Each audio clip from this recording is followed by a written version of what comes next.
queridos, sejam bem-vindos todos à Fraternidade Espírita Irmã Sheila. Com muita alegria que aqui estamos para mais um momento de reflexão, um momento de construção de esperança para os nossos corações. Estamos atravessando tempos de muitos desafios. A pandemia nos coloca em lugares de medo, de insegurança. Precisamos alterar as nossas rotinas. Muitos dos nossos amores tiveram enfermos nesse período.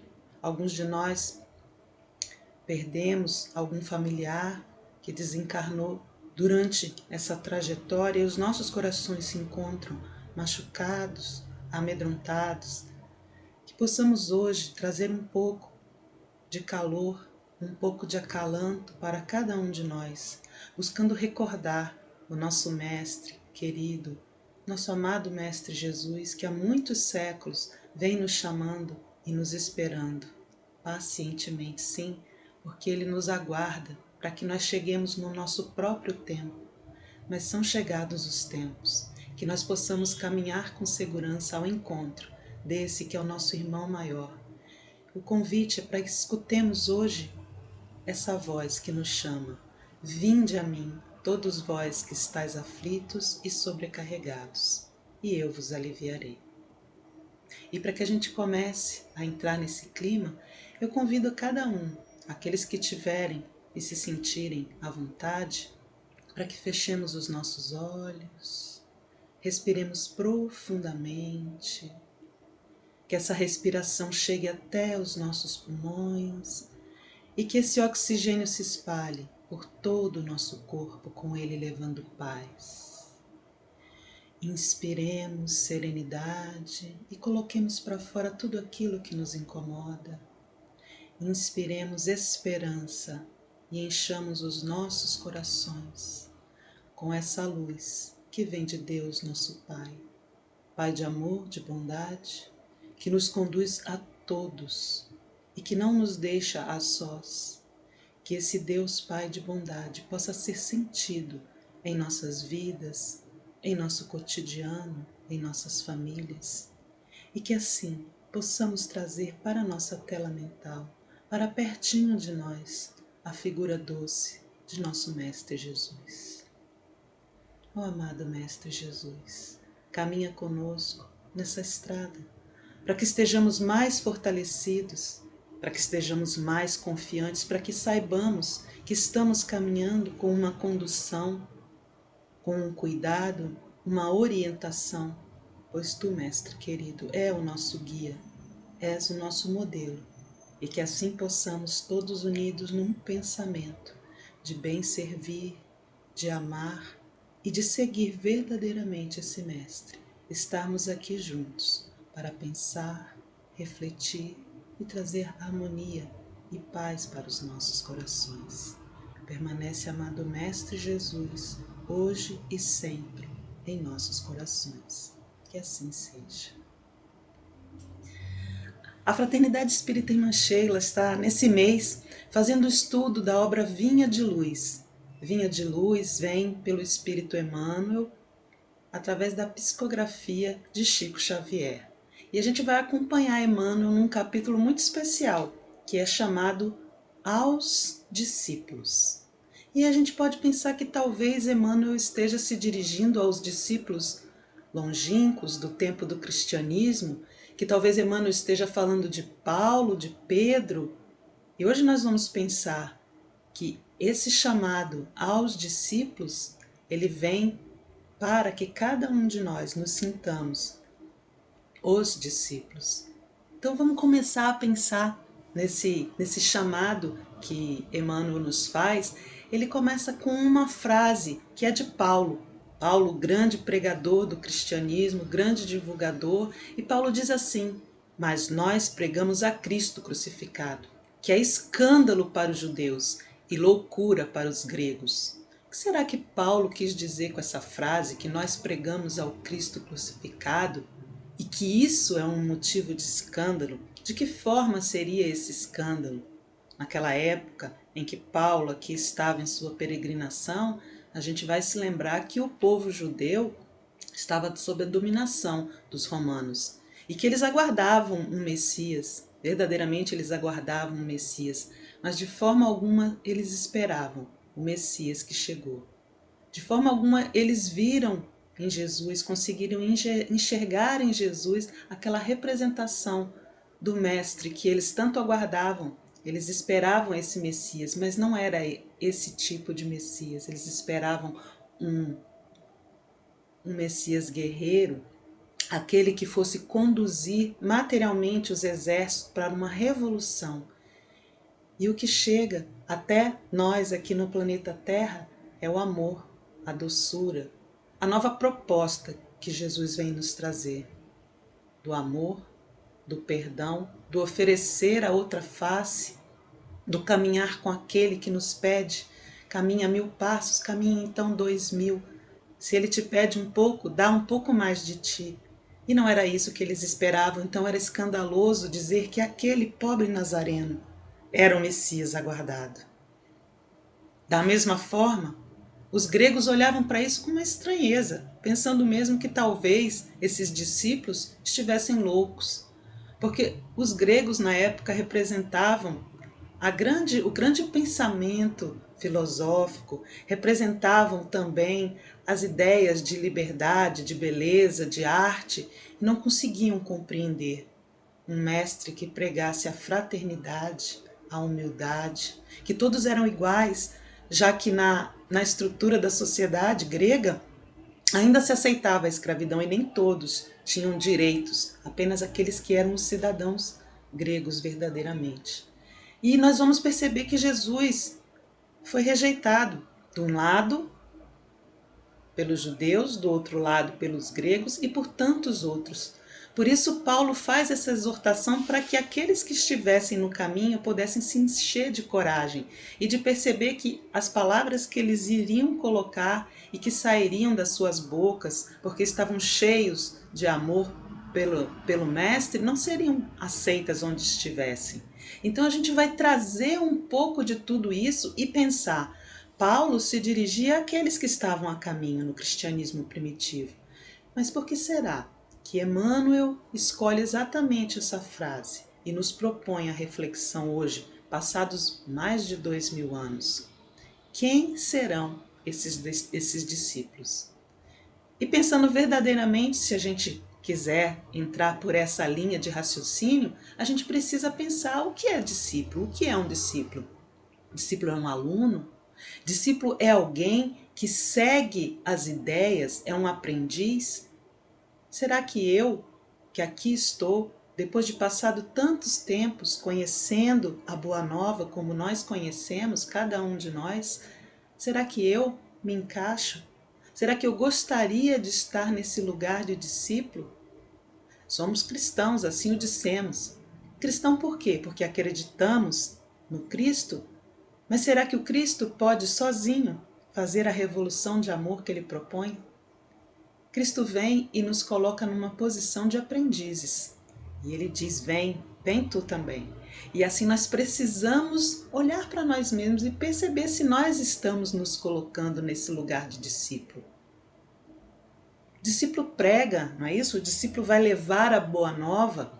E se a gente for pensar em pregação, geralmente a gente imagina uma pessoa num púlpito ou uma pessoa numa praça pública e essa pessoa está ali a falar de alguma coisa, a tentar convencer, a recitar algum tipo de texto ou falar de uma filosofia. E o que será que é uma pregação para nós que somos os seguidores do Cristo? Pregar é muito mais do que estar num púlpito, pregar é muito mais do que falar. Pregar é fazer das suas próprias ações aquilo que você deseja ver no mundo. Então, se nós gostaríamos, ou se nós ainda queremos ser os discípulos de Jesus, é preciso que as nossas pregações, é preciso que as nossas ações se transformem. É preciso que a gente olhe para que escolhas estamos fazendo em nossas vidas, no nosso círculo familiar, no ambiente onde trabalhamos, na vizinhança. Será que as minhas ações têm demonstrado para as pessoas que estão ao redor de mim que eu sou cristão? tem demonstrado que eu sou um discípulo de Jesus? Será que eu tenho conseguido pregar nesse sentido de viver aquilo que Jesus trouxe? E o que foi mesmo que Jesus nos trouxe? Como é que nós podemos transportar isso para as nossas vidas?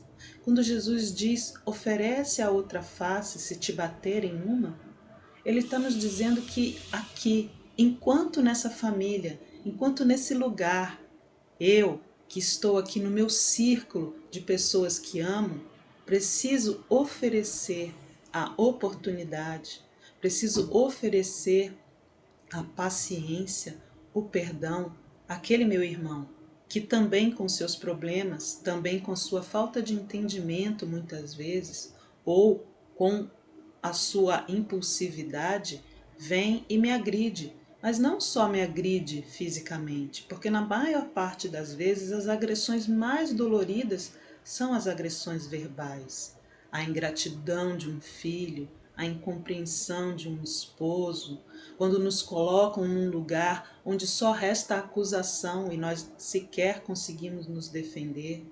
Então Jesus vem dizer sim, naquele momento difícil da sua vida, em que você se sente humilhado, em que você sente que foi injustiçado de alguma forma, oferece a outra face. Não para que te batam novamente, oferece a outra face para dar oportunidade àquele que agiu mal, àquele que muitas vezes não sabia o que estava fazendo, a ver uma forma diferente de agir. E isso é pregação. É pregar como Jesus fez. Jesus era o evangelho vivo. Jesus caminhava levando consigo a boa nova. Os seus exemplos através das palavras, mas muitas vezes através dos seus atos, quando ele se aproxima da samaritana, que não era uma pessoa que pudesse receber a conversa, a atenção, por causa das questões que hoje nós ainda temos nas nossas vidas. O preconceito, o trato diferente com as mulheres. Como é que nós estamos nos comportando nos nossos dias? Eu consigo cumprimentar aquela pessoa que trabalha na minha residência como porteiro, ou aquele no meu trabalho que executa os serviços que consideramos os mais humildes de limpeza ou de segurança, ou eu passo por eles como se eles fossem invisíveis? Eu consigo fazer como Jesus, que se aproximou da samaritana e que dá atenção e que olha nos olhos daquela pessoa e diz bom dia, boa tarde, como vai? Tem um bom dia de trabalho? Isso é transformador para cada um de nós que ainda não consegue fazer. E para aquele que recebe é um exemplo. Isso é pregar. Pregar não é só falar, mas é muito mais agir.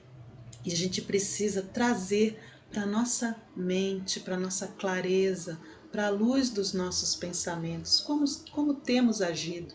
Porque senão, ao invés de sermos aqueles, os discípulos, podemos estar agindo como os fariseus ou os publicanos e não percebemos, criticamos, falamos mal dos outros que se comportam dessa ou daquela maneira, mas nós mesmos não percebemos. É tempo de olhar. Estamos atravessando um tempo de desafio, estamos em plena transição planetária.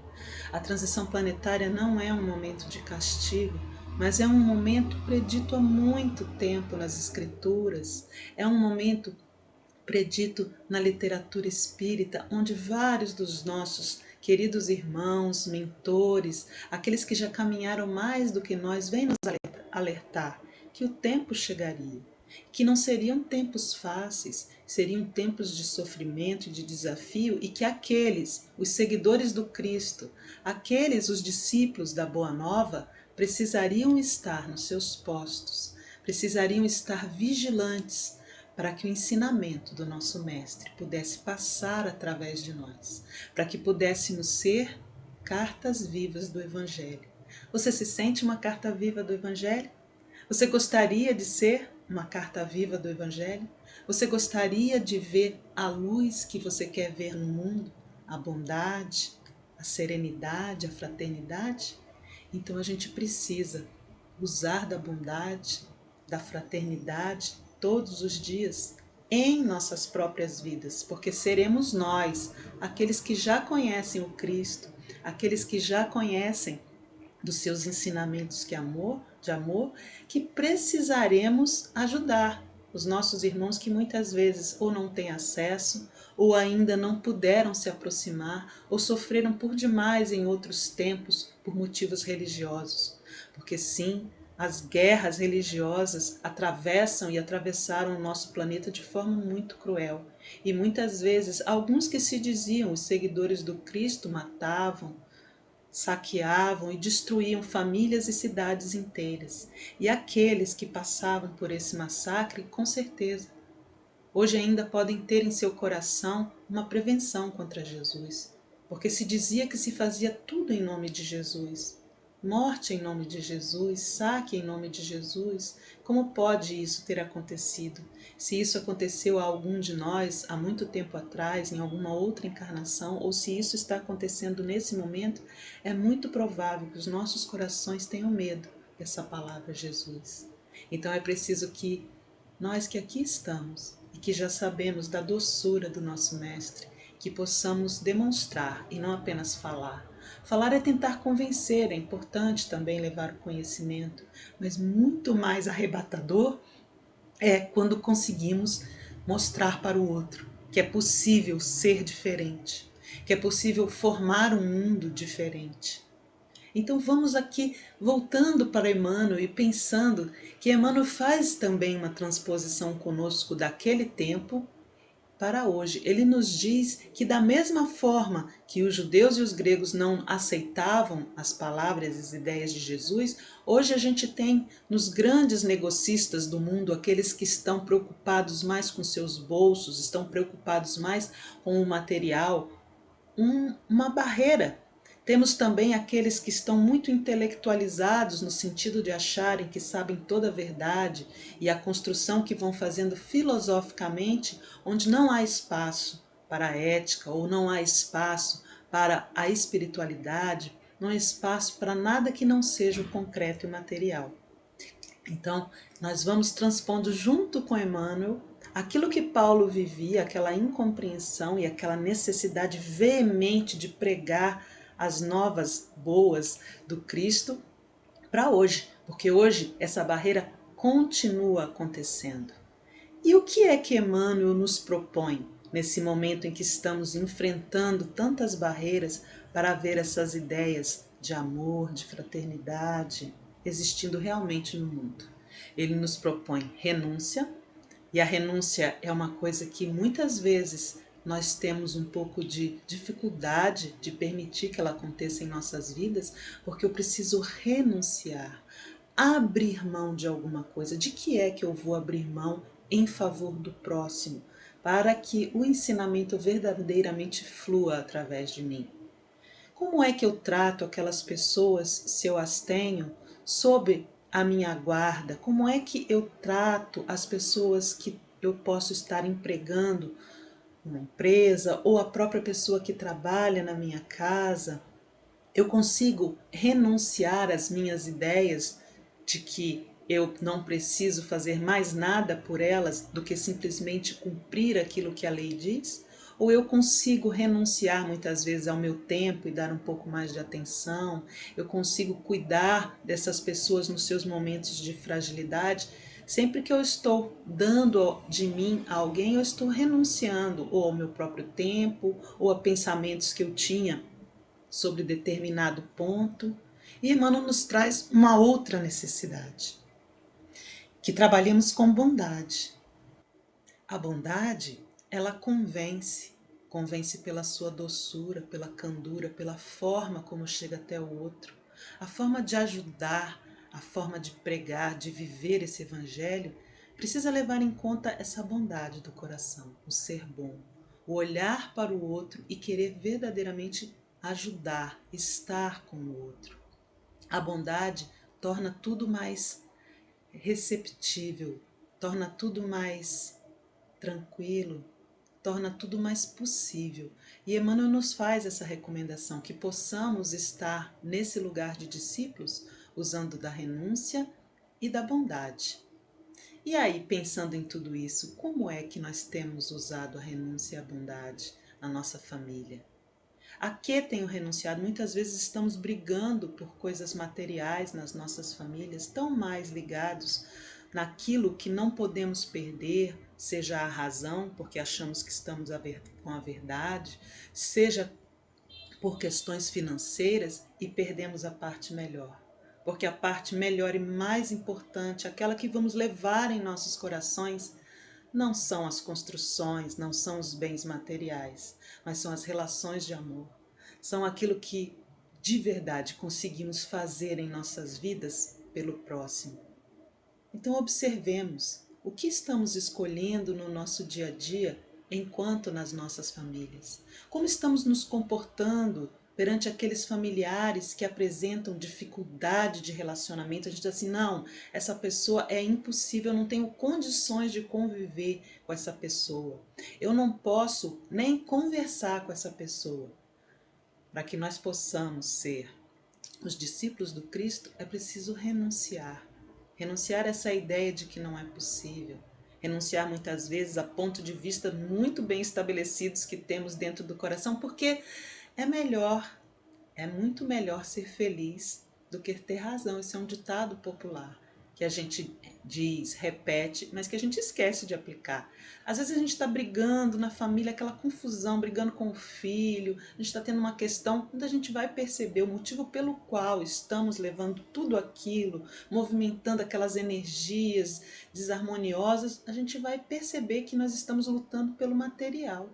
Estamos lutando por coisas que são efêmeras e passageiras, e a nossa relação e o nosso amor. E dizer para aquele familiar, deixa isso de lado, o que importa somos nós, a família. Ou pensar se eu não posso dizer, porque às vezes a pessoa não está preparada para usar, então renuncio eu a ter razão. Como estamos fazendo isso de uma forma mais abrangente nas nossas casas religiosas, onde nós frequentamos? Aqui somos espíritas, mas muitos de nós frequentamos ou ainda frequentam outras casas religiosas. Como estamos nos comportando nesse ambiente? Somos discípulos do Cristo quando ali estamos? Quando acontece algum problema na casa espírita, alguém faz alguma coisa que desagrada, alguém começa a chegar muito atrasado para o trabalho, existem desavenças, qual é a minha escolha enquanto discípulo do Mestre?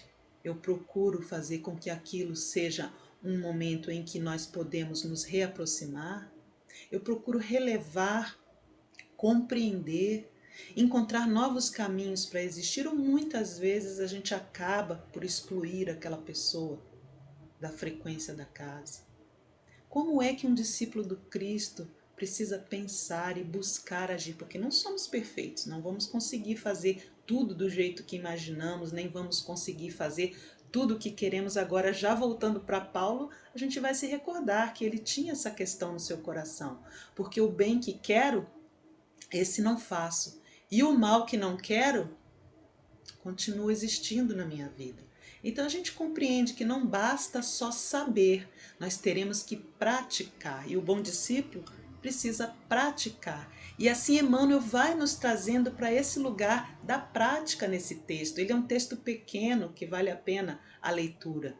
Então, nesse sentido, Emmanuel vai nos trazendo para o pensamento de que se quero ser discípulo, se quero pregar, se quero viver os ensinamentos do Cristo, primeiro eu preciso trazer isso para minha mente. Depois eu preciso exercitar isso. E eu exercito isso nas coisas pequenas do dia a dia. No meu trabalho, na recepção de um colega que chega e está muitas vezes naquele dia mostrando uma face de dor ou de tristeza. E eu me disponho a perguntar, como é que você está? Aconteceu alguma coisa? E eu ofereço de mim aquele tempo, ofereço uma escuta, uma empatia, porque tantas vezes nós não vamos poder resolver as questões do outro, como também não resolvemos as nossas próprias. Mas como é bom nós nos sentirmos acolhidos, perceber que alguém nos enxerga em nossa dor. Se é bom, porque não podemos nós ser aquele exatamente que acolhe, aquele que oferece o ombro amigo, aquele que diz eu estou aqui do seu lado. São reflexões que a gente vai trazendo pouco a pouco para os nossos pensamentos e que podem transformar de verdade as nossas vidas. Emmanuel fala nesse capítulo muito aos discípulos, mas tem uma outra obra que é Fonte de Luz, que faz parte dessa coleção, porque Vinha de Luz está dentro dessa coleção chamada Fonte de Luz, que tem outras obras também. Entre elas, um livro chamado Fonte de Luz, onde o Emmanuel depois, porque primeiro vem Vinha de Luz e depois vem Fonte de Luz, Emmanuel retorna a falar sobre os discípulos. Só que aí ele não fala mais aos discípulos, mas ele fala num capítulo discípulos. E nesse aí, ele vai nos dizer uma coisa que nós não queremos ouvir. Ele diz assim: e qualquer que não levar sua cruz e não vier após mim, não pode ser meu discípulo. Quem está dizendo isso é Jesus. Emmanuel está resgatando essa fala de Jesus que está em Lucas, lá no capítulo 14. Então percebam, Jesus diz: e qualquer que não levar a sua cruz e não vier após mim, não pode ser meu discípulo. Então, de repente, não basta só eu querer ser discípulo, né? Eu preciso também fazer algumas coisas. O que será que Jesus quis dizer em carregar a sua própria cruz? A gente vai pensando que nesse mundo que a gente conhece não tem ninguém que não tenha passado por algum sofrimento, algum dissabor, alguma ingratidão, que não tenha perdido de alguma forma alguém ou algo caro, importante na sua vida. E a gente vai vendo assim, nesse movimento de que o sofrimento ele faz parte desse planeta que a gente habita. É como se nós estivéssemos num lugar onde ainda é preciso passar pelos sofrimentos. Muitas vezes para que nós nos libertemos de ideias preconceituosas, muitas vezes para que a gente sinta na nossa própria pele como é ruim aquilo que a gente faz de forma tão natural com o outro. Muitas questões a gente teria para falar sobre o sofrimento, mas hoje não é dia da gente falar só sobre o sofrimento. Hoje é dia da gente falar sobre esse Jesus que nos chama. E ele nos chama, mas nos alerta que é preciso que nós carreguemos a nossa cruz. Como é que eu vou carregar a minha cruz?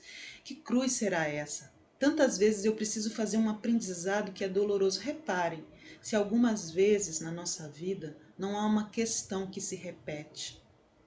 É um abandono. Eu sou abandonada várias vezes de várias formas. Eu sou colocado para fora do emprego, ou eu sou apartada da família. O que será que eu preciso aprender com essa lição? Onde é que eu não estou percebendo que é necessário mudar algo em mim ou fazer alguma coisa pelo meu próximo? Eu passo por várias lições que se repetem, ou eu tenho uma questão única durante toda a vida, uma enfermidade, por exemplo, que me acompanha durante essa encarnação, ou eu tenho algum ente querido que passa por uma necessidade, algum ente querido que tem uma necessidade especial, que vem com alguma questão física que exige cuidados, que exige acompanhamento. Então eu vou pensar, se Jesus diz que eu preciso levar a minha cruz, e muitas vezes a minha cruz está sobre o meu próprio corpo, é a minha enfermidade, ou são as questões que eu passo difíceis da minha alma, ou é aquele familiar que eu preciso cuidar, que eu preciso orientar e que eu preciso levar durante toda a minha vida. Jesus diz que sim, é necessário, que eu não posso pegar essa cruz e largar no meio do caminho e seguir feliz da vida saltitante, porque eu deixei ali a missão e o aprendizado. Eu deixei ali a oportunidade de resgate que me foi dado, a oportunidade de mostrar eu sou discípulo do Cristo e eu acredito no amor que Jesus veio nos colocar. E eu posso sim levar você que está comigo. Você, meu ente querido, meu filho, meu esposo, às vezes um avô, um tio, um primo, alguém que precisa e depende de mim. Eu posso ajudar. Eu posso mostrar que o mundo pode ser melhor através das minhas próprias ações. E nós vamos ouvir Emmanuel dizendo que a vida tem um conjunto de deveres e ele vai dividir esse conjunto de deveres em três: deveres para comigo mesmo, deveres para com a minha família e aqueles corações que estão agrupados em torno de mim, e deveres para com a humanidade inteira. Então a gente já falou um pouco sobre esses deveres para com o próximo e comigo mesmo. Quais são os deveres? Será que é cuidar só do externo e do material? Ou eu preciso cuidar daquilo que me vincula ao Pai? Cuidar da minha espiritualidade, compreender o que é essa imortalidade que me faz um ser de essência muito maior do que só esse corpo físico que eu estou vendo aqui. Se eu puder me vincular a esse Deus Pai de bondade, compreendendo que a mim cabe ser aqui na Terra uma experiência de amor, uma vivência do amor universal. Poxa, Tereza, mas você está falando tanto de amor, amor, amor. É porque no fim de tudo e para tudo, e a solução para tudo é o amor. E foi exatamente isso que o nosso querido mestre veio nos ensinar. E o que podemos fazer pela nossa fraternidade humana? Como podemos nos comportar? Nós ligamos para como está o nosso planeta? Procuramos ser mais éticos nas relações dos direitos humanos? Nós nos posicionamos, ajudamos o quanto podemos, onde estamos? Na parte da ecologia, de alguma forma eu me preocupo com o lixo que eu disponho, com as coisas que eu consumo? Tudo isso é colaborar, é cumprir com os meus deveres.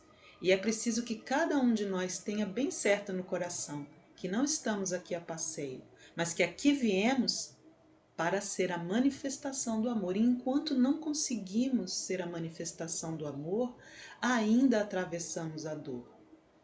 Onde há luz, não há escuridão. Basta a gente pensar num quarto escuro e você só tem um único fósforo.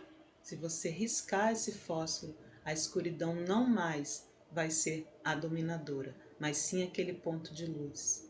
Nós precisamos ir aprendendo, como Jesus nos propôs, a sermos o ponto de luz.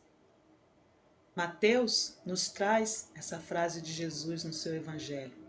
Ele diz: vós sois a luz do mundo. É assim que Jesus fala conosco, porque ele quer dizer que, mesmo sendo ainda pequenos, mesmo ainda sendo os discípulos aprendizes que somos, nós somos a luz do mundo. Nós temos a capacidade, o potencial dentro de cada um de nós de iluminar. E se a gente for caminhar para uma outra denominação filosófica religiosa no budismo, nós vamos ouvir que cada um que se ilumina vai provocar e causar a iluminação do todo.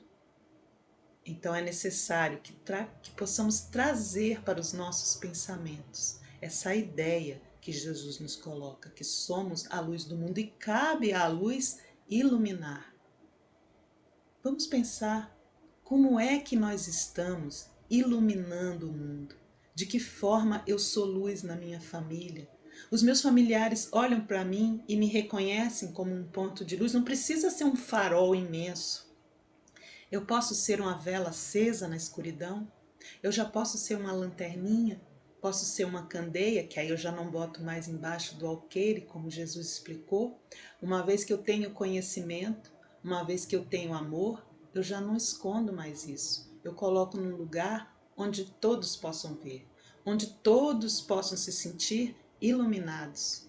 Eu não posso obrigar ninguém a pensar como eu. Eu não posso convencer ninguém, porque cada um se convence de dentro do seu próprio coração. Mas eu posso ser uma expressão do amor. Eu posso ser um discípulo que prega, não com as palavras, mas prega nos seus atos, prega nas suas escolhas, no dar de si mesmo um pouco mais. O que é que eu posso fazer durante essa semana que me faça sentir um discípulo de Jesus, que não me faça ter vergonha daquilo que eu não faço, daquilo que eu poderia fazer? O que é que eu posso fazer essa semana que me leve um pouco mais para perto desse mestre? Como é que nós vamos reconhecer um outro discípulo nessa terra? Ele tem que ter escrito em algum lugar que é discípulo de Jesus? E Jesus nos ajuda nessa questão.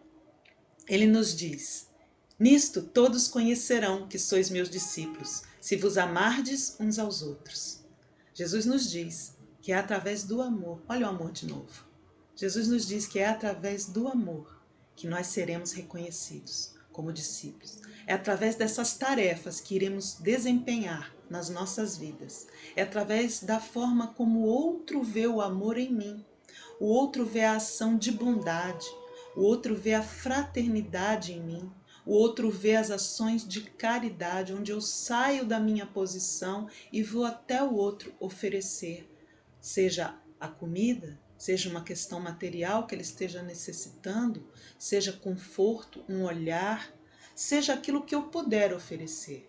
Porque através do amor que eu permito que passe por mim, eu vou alcançar o meu próximo. A gente compreende que é necessário amar a Deus, amar ao próximo como a mim mesmo. Mas como? Como fazer isso? Essa é a pergunta que muitas vezes nos fazemos. E aí Emmanuel vai nos dizendo que é preciso ser um discípulo de Jesus. E discípulo não sabe tudo. Discípulo não é perfeito. Discípulo é o aprendiz. É preciso que nós caminhemos com Jesus. Que nós possamos trazer para a nossa vida aquilo que Jesus propõe como uma forma e uma expressão de viver. É preciso que nós tenhamos confiança de que tudo isso que está acontecendo no nosso planeta e o que quer que venha acontecer está sendo orientado, está sendo conduzido para um lugar melhor, porque Deus é amor, o universo é amor. E muitas vezes nós passamos pelo fogo do sofrimento, pelo fogo da prova, para que a gente se transforme e permita que o amor exista em nossos corações. Então que nós possamos ser nos nossos dias, que nós possamos ser nos nossos cotidianos, nas nossas famílias, na nossa vizinhança, nos lugares onde transitamos, essa luz, que possamos ser estes discípulos que erram. Claro, nós vamos errar muito, mas que tentam o tempo todo, porque lembram que existe um só caminho e que Jesus é o caminho, a verdade e a vida. Que possamos assim trazer o nosso Mestre Jesus para bem pertinho de nós, que Ele possa transitar pela nossa casa, que Ele possa habitar a nossa alma, que possa preencher os espaços de tudo que há em torno de nós. Que possamos, então, dessa forma, ir nos despedindo desse tempo que tivemos aqui juntos. Gratidão porque nós podemos compartilhar. Gratidão porque nós podemos pensar, porque nós podemos trazer para as nossas vidas esse Mestre. E nesse convite, vamos fechando os nossos olhos, aqueles que desejarem, e nesse compasso de gratidão que invade os nossos corações, vamos nos despedindo desse tempo de ideias, de pensamentos, mas vamos nos aproximando desse Deus de amor, para que Ele esteja conosco todos os dias da nossa jornada, no momento de dificuldade, no momento de alegria, que possamos ser sustentados por esse amor e que possamos, à medida que caminhamos, estar mais seguros de que não estamos sós, mais seguros de que o caminho verdadeiramente passa pelo amor. Amado Mestre Jesus, que possamos estar tão próximos de Ti, que não nos sintamos mais na escuridão, que não nos percamos mais pelos caminhos, mas que caminhemos ainda que lentamente, sabendo que os Teus passos nos levam para um mundo melhor, nos levam para uma serenidade, uma paz, uma esperança que tanto desejamos. E assim, querido Mestre, te pedimos, caminha conosco, não nos deixa pensar que estamos sós, que a Tua doce presença possa preencher os nossos espaços, todos eles, e que assim possamos sentir a esperança se renovar em cada um dos nossos lares. Permanece Jesus hoje e sempre conosco. Que assim seja. Gratidão, amados. Até uma próxima.